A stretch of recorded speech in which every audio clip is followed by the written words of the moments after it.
కనిపించే రంగవల్లులు వేయగా చిన్నారులు, యువకులు, పెద్దలు గాలిపటాలను ఎగురవేసి ఆనందంగా గడిపారు.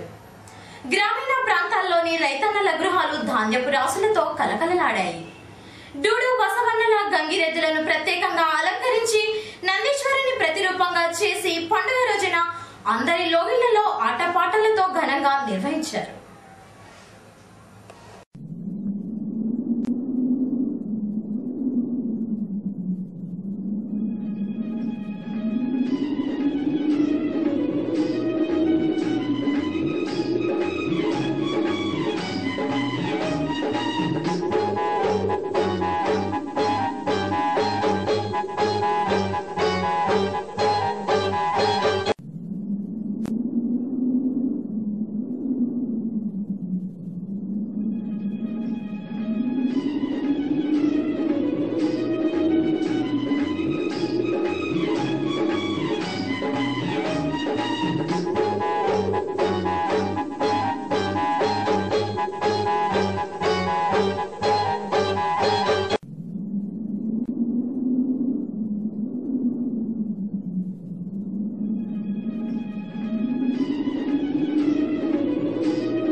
సంబరాల సంకురాత్రి ఊరంతా పిలిచింది.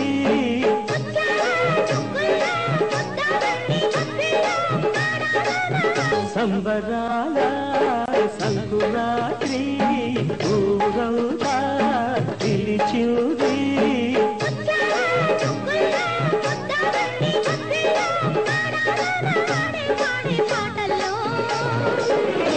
సంబరాల సంకురాత్రి ఊరంతా పిలిచింది.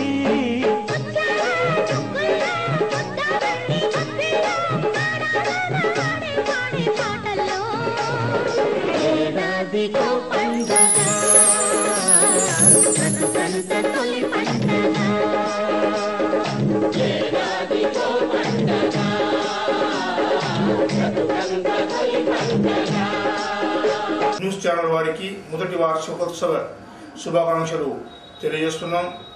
మరియు ఇల్లందు డివిజన్ వాసులకి నూతన సంవత్సర మరియు సంక్రాంతి శుభాకాంక్షలు. న్యూస్ ఛానల్ వారికి మొదటి వార్షికోత్సవ శుభాకాంక్షలు. అలాగే వైరా నియోజకవర్గ ప్రజలు, సోదరులు, సోదరిమణులందరికీ నూతన సంవత్సర మరియు సంక్రాంతి శుభాకాంక్షలు తెలియజేస్తూ నేను లావుడియా రాములు నాయక్ కాంగ్రెస్ పార్టీ నుంచి వైరా నియోజకవర్గానికి ఎమ్మెల్యే అభ్యర్థిగా పోటీలో ఉన్నాను. కావున ప్రజలందరికీ మనం చేయనది ఏమంటే నా యొక్క సర్వీసును, పార్టీలో చేయుచున్న పనులకు మరియు కుటుంబ నేపథ్యం చూసుకొని ప్రజలు నన్ను ఎమ్మెల్యే అభ్యర్థిగా సపోర్ట్ చేయగలని చెప్పేసి కోరుచున్నాను. ఎస్వీఎస్ ఛానల్ న్యూస్ ఏర్పడి సంవత్సరమైన సందర్భంగా వారందరికీ, యాజమాన్యానికి, ఎస్వీఎస్ ఛానల్ న్యూస్ రీడర్ అందరికీ నా యొక్క శుభాకాంక్షలు. అలాగే నూతన సంవత్సరం మరియు సంక్రాంతి శుభాకాంక్షలతో ధనుర్మాసోత్సవాలలో భాగంగా ఇల్లందు పట్టణంలోని బాలాజీ రామ మందిర్లో స్థానిక మార్వాడీల ఆధ్వర్యంలో గోదాదేవి కళ్యాణ మహోత్సవాన్ని అత్యంత భక్తి శ్రద్ధలతో నిర్వహించారు. ఈ సందర్భంగా పట్టణంలోని పలు వీధులలో అమ్మవారికి శోభాయాత్రను నిర్వహించారు. కార్యక్రమంలో సురేష్ లాహోటి, మురళీధర్ బటోడా, సునీల్ తోట్ల, నారాయణ్ దాస్ లాహోటి తదితరులు పాల్గొన్నారు.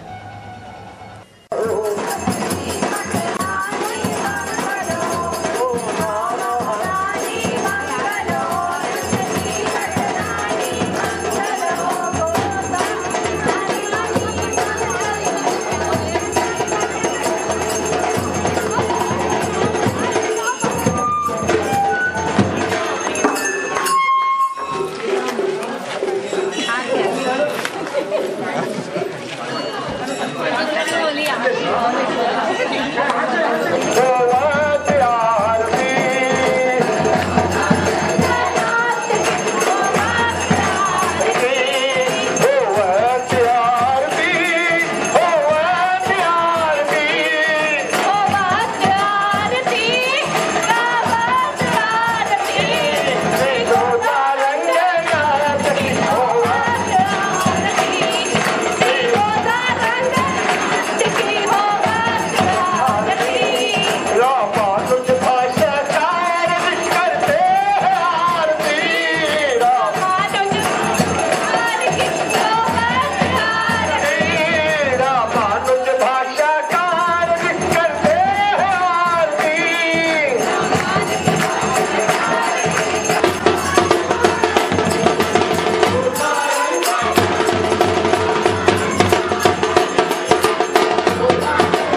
పంచాయతీలోని పోలంపల్లి తండానందు మహాత్మా యూత్ మరియు యూత్ కాంగ్రెస్ ఆధ్వర్యంలో సంక్రాంతి సందర్భంగా ముగ్గుల పోటీలను నిర్వహించారు.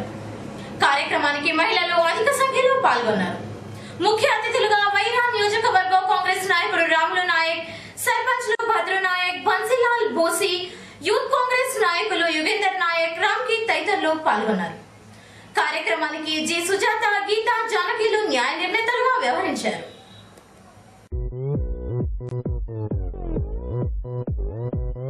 오빤 강남스타일 강남스타일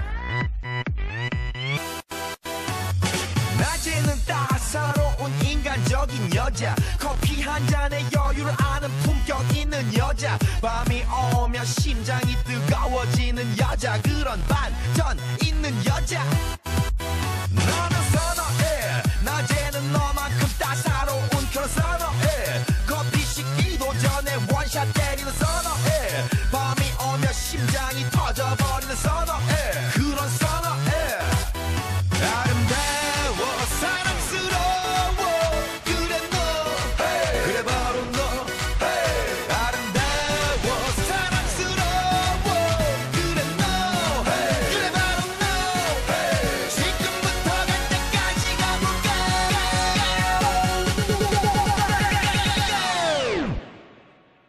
오빤 강남스타일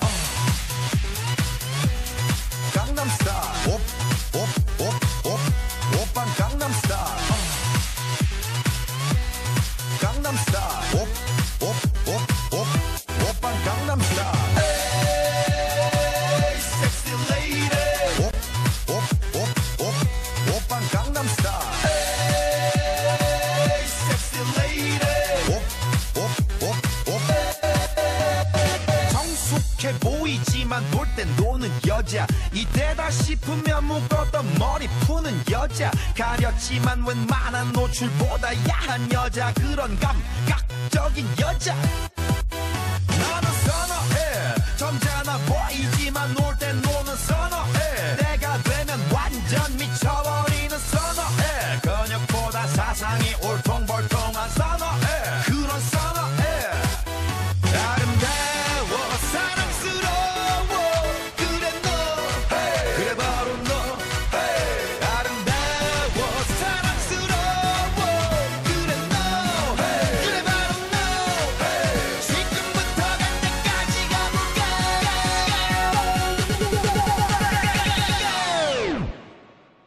오빤 강남스타일 강남스타일 오빤 강남스타일 강남스타일 오빤 강남스타일 에이 섹시 레이디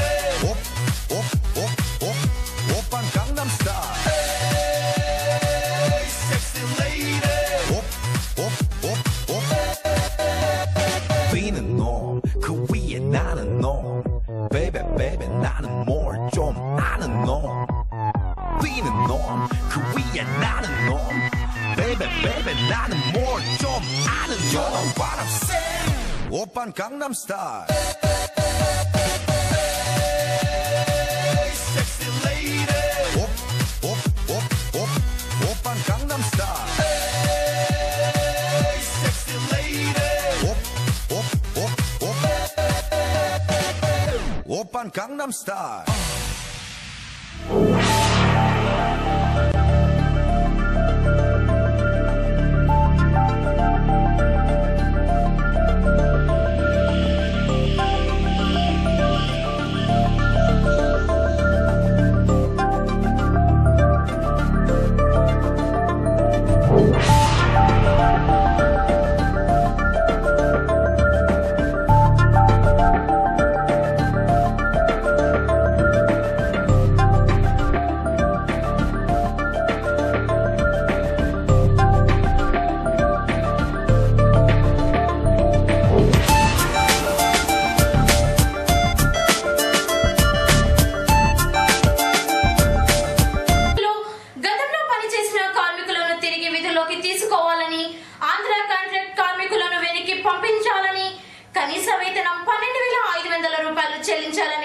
పేరుతో చేస్తున్న దీక్షలను ఏఐటీయూసీ సిపిఐ నేతలు నిమ్మరసం ఇచ్చి విరమింపజేశారు. అనంతరం భారీ ప్రదర్శనతో సింగరేణి జీఎం కార్యాలయం ముందు ధర్నా నిర్వహించారు. కార్యక్రమంలో ఏఐటీయూసీ డివిజన్ కార్యదర్శి దేవరకొండ శంకర్, అధ్యక్షులు బందం నాగయ్య, ఏపీడబ్ల్యూ అధ్యక్షులు సకినాల రాజేశ్వరరావు, వెంకటేశ్వర్లు, గోళ్ల సూర్యం, రఘుపతి తదితరులు పాల్గొన్నారు.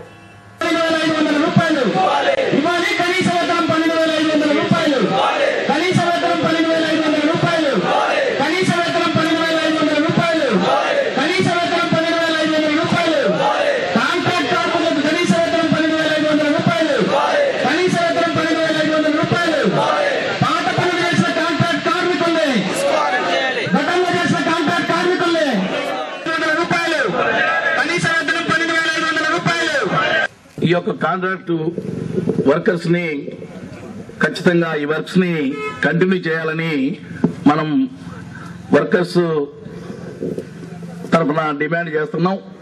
ఇక్కడ ఇల్లందులో పనిచేస్తున్నటువంటి కార్మికులతో పాటుగా కేవోసీలో పనిచేసేటువంటి కార్మికులు కూడా ఇక్కడికి హాజరయ్యారు. వారందరూ కూడా ఖచ్చితంగా వర్కర్స్ ని ఏదైతే పాత పద్ధతుల్లో తీసుకుంటున్నారో దాన్ని ఖచ్చితంగా అమలు చేయాలని, ఒకవేళ అమలు చేయకుండా కొత్త పద్ధతుల్లో తీసుకొచ్చి మన ముందు ఈ ఎస్టీ సొసైటీలని తీసుకొచ్చి అడ్డం పెట్టి మన నోట్లో మన్ను పోయడానికి ప్రయత్నం చేసేటువంటి పద్ధతికి వ్యతిరేకంగా మనం ఏ రకమైన ఆందోళన చేయడానికైనా ఈ రోజు నుంచి సిద్ధంగా ఉండాలని మన ఏఐటీయూసీ అసంఘటిత కార్మిక సంఘం ఇచ్చేటువంటి పిలుపులు, లేదు మన సింగరేణి కాలేజ్ వర్కర్స్ ఏఐటీయూసీగా ఇచ్చేటువంటి పిలుపుల్లో మీరందరూ భాగస్వాములై ముందుండి మన సమస్యల్ని ఇటు జీఎం గారికి ప్రభుత్వానికి తెలియజేసి మన హక్కుల్ని మనం సాధించుకోవాల్సినటువంటి అవసరం ఉంది. గతంలో చేసినటువంటి కాంట్రాక్ట్ కార్మికులు వాళ్ళకే పని ప్రాధాన్యత ఇవ్వాలని, వాళ్లకు ఇంత ముందు గతంలో పిఎఫ్ కానివ్వండి, దానికి సంబంధించినటువంటి గ్రాట్యుటీ కానివ్వండి, బ్యాంకు ఖాతాల్లో జమ చేసి బ్యాంకు నుండి జీతాలు ఇవ్వడం జరిగింది. ఇవాళ వాళ్లకు ప్రాధాన్యత ఇవ్వకుండా కొత్త కాంట్రాక్ట్ వ్యవహారంలో కొత్త కాంట్రాక్టులు వచ్చి ఇవాళ ఎస్సీ ఎస్టీ పేరు మీద వాళ్ళకు అన్యాయం చేసే పరిస్థితి వాళ్ళకి కనబడతా. ప్రధానమైనటువంటి 3 సమస్యల మీద 3 రోజులుగా ఎల్లందు జీఎం ఆఫీస్ కార్యాలయం దగ్గర నిరాహార దీక్ష ఏర్పాటు చేయడం జరిగింది.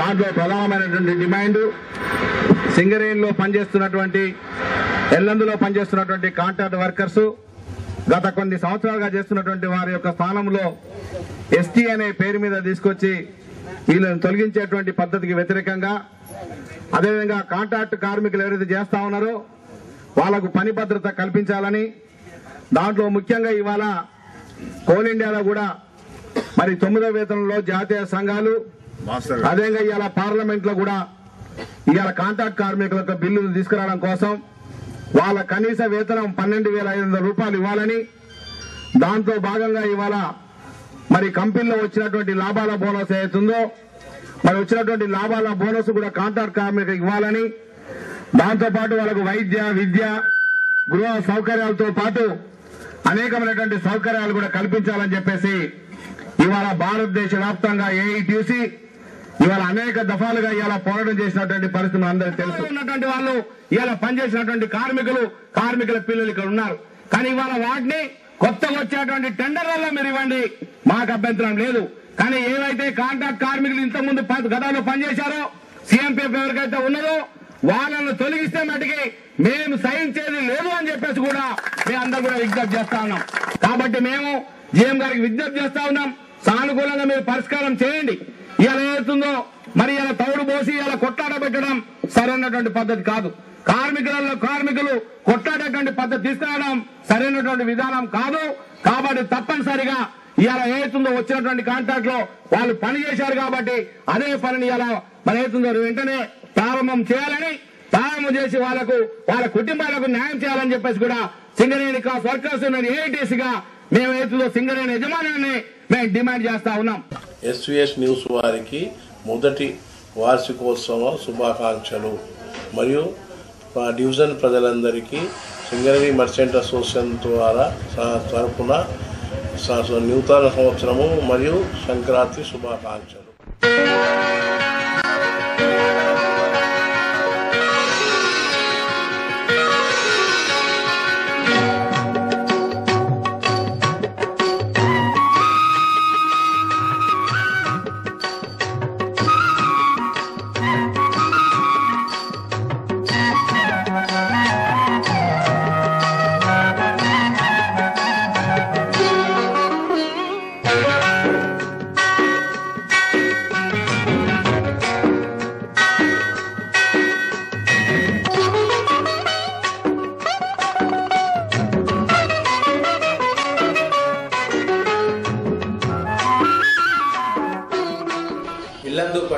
పరిసర ప్రాంత ప్రజలకు నూతన సంవత్సర శుభాకాంక్షలు, అదేవిధంగా సంక్రాంతి శుభాకాంక్షలు. ప్రజలందరికీ డివిజన్ ప్రజలకు 2014 నూతన సంవత్సర శుభాకాంక్షలు. ఇల్లందు పట్టణ మరియు నియోజకవర్గ ప్రజలందరికీ నూతన సంవత్సర శుభాకాంక్షలు, అలాగే సంక్రాంతి శుభాకాంక్షలు. ఆర్ఎం పాపారావు, ఎస్టీసీఎల్ జిల్లా ప్రధాన కార్యదర్శి, కాంగ్రెస్ పార్టీ. ఈ నియోజకవర్గ ప్రజలు, పట్టణ ప్రజలందరూ కూడా ఈ నూతన సంవత్సరంలో సుఖ సంతోషాలతో వర్ధిల్లాలని ఈ సందర్భంగా నేను కోరుకుంటున్నాను. 6 దశాబ్దాల తెలంగాణ ప్రజల ఆకాంక్ష తెలంగాణ ప్రత్యేక రాష్ట్రం కళ నెరవేరబోతుందా? తెలంగాణ రాష్ట్ర ఏర్పాటు చివరి దశకు చేరుకున్న తరుణంలో అసెంబ్లీలో సీమాంధ్ర నేతలు తెలంగాణ బిల్లును అడ్డుకుంటారా అనే అంశం తెలంగాణ ప్రజలను తీవ్ర ఉత్కంఠకు గురి చేస్తుంది. అన్ని ఆటుపోట్లను అధిగమించి 2014లోనే తెలంగాణ రాష్ట్రం ఏర్పాటవుతుందని ఆశిద్దాం. 1948 సెప్టెంబర్ 17 దేశ స్వాతంత్ర్యానంతరం మరో 13 మాసాల నిరీక్షణ తరువాత శతాబ్దాల నిజాం నిరంకుశ దాస్య శృంఖలాలను తెంచుకుని తెలంగాణ స్వేచ్ఛావాయువులు పీల్చుకుంది. రేపటి గురించిన కోటి రత్నాల వీణను శృతి చేసుకుంటూ అందమైన భవిష్యత్తు దిశగా అడుగులు వేయడం ప్రారంభించిన తెలంగాణ ఆ తరువాత 8 ఏళ్ల పాటు ప్రత్యేక రాష్ట్రంగా మిగులు నిధులతో సకల వసతులు వనరులతో శోభిల్లింది. 1953లో మద్రాసు రాష్ట్రం నుంచి విడిబడి కర్నూలు రాజధానిగా ఏర్పడిన ఆంధ్ర రాష్ట్రం ఏర్పడిన రోజు నుంచి నిధులు వనరుల కొరతతో కునారిల్లుతూ తెలంగాణతో కలవడానికి తహతహలాడిపోయింది. నాడు ఆంధ్ర నాయకులిచ్చిన విశాలాంధ్ర నినాదంలో సామ్రాజ్యవాద విస్తరణ కాంక్ష ఉందని అప్పటి ప్రధాని జవహర్లాల్ నెహ్రూ అప్పుడే హెచ్చరించారు. అందుకే తరతరాల పీడనలో మగ్గిపోయిన తెలంగాణ ప్రజలు మరోసారి తమ జీవితాలను, స్వేచ్ఛను, వనరులను ఎవరికో దారదత్తం చేయడానికి ఇష్టపడలేదు. ఆంధ్రలో కలిస్తే దోపిడీకి గురవుతామని తెలంగాణ ప్రజలు వ్యక్తం చేసిన భయాందోళనతో ఏకీభవించిన మొదటి ఎస్ఆర్సీ తెలంగాణను ప్రత్యేక రాష్ట్రంగా కొనసాగించాలని సిఫారసు చేసింది. అయినా రాజకీయ మాయోపాయాలతో, పైరవ్యులతో ప్రజల అభీష్టానికి విరుద్ధంగా తెలంగాణను ఆంధ్రతో కలిపి ఆంధ్రప్రదేశ్ను 1956 నవంబర్ 1న ఏర్పాటు చేశారు. తెలంగాణ ప్రయోజనాలను పరిరక్షిస్తామని, న్యాయంగా వ్యవహరిస్తామని పెద్ద మనుషుల ఒప్పందంలో హామీలు కురిపించారు. కాని ఏం జరిగింది? 5 దశాబ్దాలలో ఒక్క హామీ కూడా నెరవేరలేదు. సరికదా, వనరులు, వసతులు, సంపద, అధికారం అన్నీ ఆంధ్ర పాలకులు హస్తగతం చేసుకోగా తెలంగాణ ఇన్నేళ్ల తర్వాత ఇప్పుడు కూడా అశాంతి, ఆత్మహత్యలు, ఆకలి చావులు, అంతులేని బాధల్లో కాగిపోతోంది.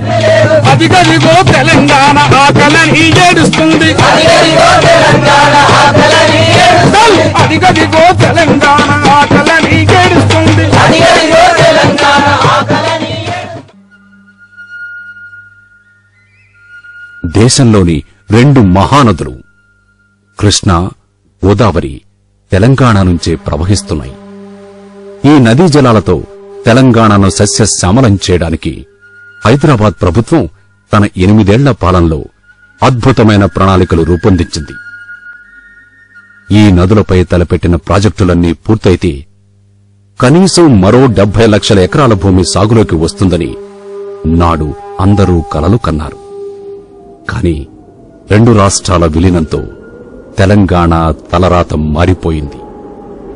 కలలన్నీ కల్లలయ్యాయి, ఆశలన్నీ అవిరయ్యాయి. విలీనానికి ముందు తలపెట్టిన ప్రాజెక్టులన్నింటికీ పాతరేశారు. విలీనం నాడు కొత్తగా హామీ ఇచ్చిన ప్రాజెక్టులు కొన్ని ఇప్పటికీ ప్రారంభం కాలేదు. కొన్ని ప్రారంభమైనా ఎప్పటికి పూర్తవుతాయో తెలీదు. 50 ఏళ్లుగా తెలంగాణ ప్రజలు తమ నీళ్లు తమకు వస్తాయేమోనని మౌనంగా వేచి చూశారు తప్ప తమ భూములు, నీళ్లు, ప్రాజెక్టులు అన్నింటినీ పొరుగువారు హరిస్తున్నారని గమనించలేకపోయారు. తెలంగాణలో కాలువలు, చెరువుల ద్వారా సేద్యమయ్యే భూమి విస్తీర్ణం 1956 నాటికి నేటికి సగానికి సగం తగ్గిపోయింది. కాలువలు, చెరువుల ద్వారా నాడు 20 లక్షల ఎకరాల భూమి సాగు కాగా నేడు కేవలం 12 లక్షల ఎకరాల భూమి సాగవుతోంది. సమైక్య రాష్ట్రంలో తెలంగాణ బాగుపడిందా, బతికి చెడిందా? కృష్ణా నదీ జలాల్లో తెలంగాణ కనీస వాటా 550 టీఎంసీలు. కానీ భీమా, కల్వకుర్తి, నెట్టెంపాడు, సొరంగం ద్వారా శ్రీశైలం ఎడమ కాలువ, నాగార్జునసాగర్ టేలింగ్ ప్రాజెక్టులను దశాబ్దాలుగా పెండింగ్లో పెట్టడంతో రాష్ట్రం ఉపయోగించుకుంటున్న 900 టీఎంసీలలో తెలంగాణకు 100 టీఎంసీల నీరు మాత్రమే దక్కుతోంది. అంటే దాదాపు 800 టీఎంసీల నీటిని ఆంధ్ర ప్రాంతం వినియోగించుకుంటోంది. ఆధునిక భారత దేవాలయాలుగా భావించబడ్డ శ్రీశైలం, నాగార్జునసాగర్లు సైతం తెలంగాణ ప్రజల పాలిట వివక్షా చిహ్నాలుగా పరిణమించాయి. నాగార్జునసాగరాన్ని తొలుత నిర్ణయించిన విధంగా ఇప్పుడున్న స్థలానికి ఎగువన 19 కిలోమీటర్ల దూరంలో ఏలేశ్వరం వద్ద నిర్మించి ఉంటే తెలంగాణ సస్యశ్యామలమయ్యేది. కాని ప్రాజెక్టు స్థలాన్ని కిందికి తరలించి తెలంగాణ నోట మట్టి కొట్టారు. చూడు తెలంగాణ సుఖ నీళ్ళు లేని రానా, నా గోడు తెలంగాణ బ్రతుకు పాడైన వీణా.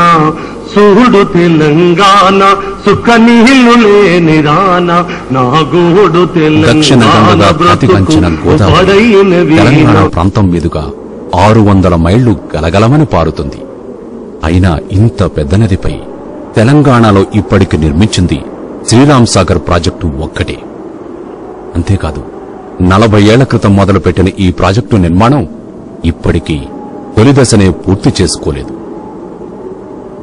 నిజాం హయాంలో తలపెట్టిన ఇచ్చంపల్లి ఎత్తిపోతల ప్రాజెక్టు అసలు ఎప్పటికైనా వస్తుందో రాదో తెలీదు. ఎల్లంపల్లి, దేవాదుల, దుమ్ముగూడెం, లెండి, ఉత్ప, అలీసాగర్, ప్రాణహిత, లోయర్ పెన్గంగల పరిస్థితి దాదాపు ఇదే. ఇది దాగా పద్దదరుగు మాకేది బ్రతుకు తెరుగు, ఇది దాగా పద్దదరుగు మాకేది బ్రతుకు తెరుగు. హరిరాగాలుగావు దేశ పునాదులే కదలాలా. సుడు తెలంగాణ సుఖ నీళ్లు లేని రానా, నా గోడు తెలంగాణ బ్రతుకు పడైన వీణ. నా గోడు తెలంగాణ బ్రతుకు పడైన వీణ. నదీ జలాల విషయంలో తెలంగాణకు అన్యాయం జరగకుండా చూడాలని పచావర్ ట్రిబ్యునల్ చేసిన హెచ్చరికలు పనిచేయలేదు. తెలంగాణ రైతులు దశాబ్దాలుగా అసహాయంగా, ఆవేదనగా వేచి చూస్తూ ఉంటే 90% గోదావరి జలాలు వారి కళ్ల ముందే ఆంధ్ర ప్రాంతానికి తరలిపోతున్నాయి. నీటిపారుదల ప్రాజెక్టులను పునరుద్ధరిస్తామని, కొత్త వాటిని ప్రారంభిస్తామని ఏటేటా ప్రభుత్వం హామీలు కురిపిస్తున్న దశాబ్దాలుగా లక్షలాది ఎకరాల తెలంగాణ బీళ్లు నీళ్లు లేక నోళ్లు తెరుచుకుంటున్నాయి. చూడు తెలంగాణ సుఖ నీళ్ళు లేని రానా, నా గోడు తెలంగాణ బ్రతుకు పాడైన వీణ. సమైక్యాంధ్రప్రదేశ్లో తెలంగాణ రైతులు తమ నీటినే కాదు, తమ భూములను, జీవనాధారాన్ని కోల్పోయారు. ఇది మహబూబ్ నగర్ జిల్లా.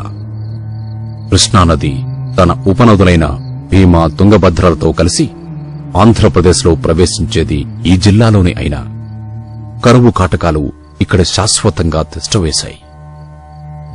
ఆకలి, పేదరికం, నిరుద్యోగం జిల్లాను శ్మశానంగా మార్చివేస్తుంది. జిల్లాలో 2/3 పశు సంపద ఇప్పటికే కబేలాలకు తరలిపోయింది. 50 మంది బతికేదా ఏం చేస్తారు ఈ బావి వెళ్ళిపోయింది ఏం చేస్తారు ఆ బోరు వెళ్ళిపోయింది కూలినాలు చేసుకోబడుతున్నారు. రైతులిప్పుడు భూమి లేని నిరుపేద కూలీలుగా మారారు.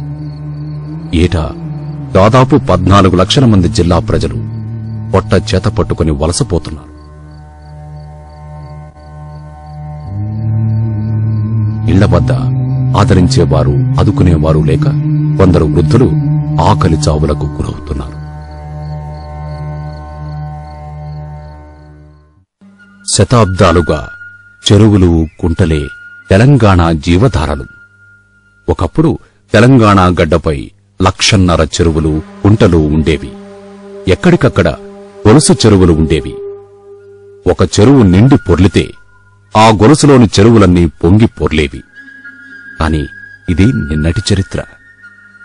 ప్రభుత్వాలు ఉద్దేశపూర్వకంగా పనిగట్టుకుని చేసిన నిర్వాకం వల్ల తెలంగాణలో ఈ నీటి వనరుల కింద సాగు చేసే భూమి 1/4 పడిపోయింది.